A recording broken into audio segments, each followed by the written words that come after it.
2 నిమిషాలు ప్రతిరోజు eyes close చేసుకుంటే డబ్బొస్తుందా? అయితే ఐస్ క్లోజ్ చేసుకుని ఎలా చేయాలి, అసలు మనీ రావాలంటే ఏం చేయాలో చూద్దాం మేడం. ఫస్ట్ మనీకి ఒక ముద్రకు ఒక లింక్ ఉంటుంది మేడం. ఏంటి అంటే ఏ ముద్ర అంటే కుబేర ముద్ర. సో పూర్వకాలంలో మన యోగులు, మునులు, ఋషులు, సిద్ధులు ఎంతగానో రీసెర్చ్ చేశారు మేడం. అంటే వారు ఏంటంటే ప్రతిదాని ఒక శక్తి స్వరూపంగా భావించేవాళ్ళు. అయితే ధనానికి సంబంధించిన ముద్ర ఏంటంటే కుబేర ముద్ర. చూడండి, ఇక్కడ మన ఉన్నాయి కదా fingers, okay, index finger and middle ఫింగర్ని థంబ్ ఫింగర్ కలపాలి. లాస్ట్ ఫింగర్స్ ఉన్నాయి కదండి, ఆ లాస్ట్ ఫింగర్స్ని లోపలికి మడవాలి. ఆకాశాన్ని చూసుకుని మీద పెట్టుకోవాలి మేడం. ఇలా ఒక 2 నిమిషాలు పెట్టుకొని ఐస్ క్లోజ్ చేసుకొని, ఓకే, ముద్ర తీసుకొని 2 నిమిషాలు ఐస్ క్లోజ్ చేసుకొని.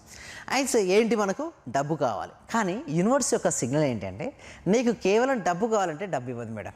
కానీ డబ్బు దేనికి కావాలి, క్లారిటీ ఉంటుంది. ప్రతి మనిషికి డబ్బు కావాలంటారు. శాలరీ వస్తున్న తర్వాత మీరు ఏం చేస్తారు? ఇల్లా, కారా, గోల్డా, పిల్లల చదువులా, మ్యారేజెస్సా, డెబ్ట్స్ క్లియరెన్సా, ఏదో ఒక రీజన్ అయితే ఉంటుంది కదా. ఉత్తగా ఎవరు కోరుకోరు కదా మేడం. మనీ కావాలనుకున్నవారు నిత్యావసరాలు ఉంటాయి, ఏదో ఒక విషయం గురించి కోరుకుంటారు.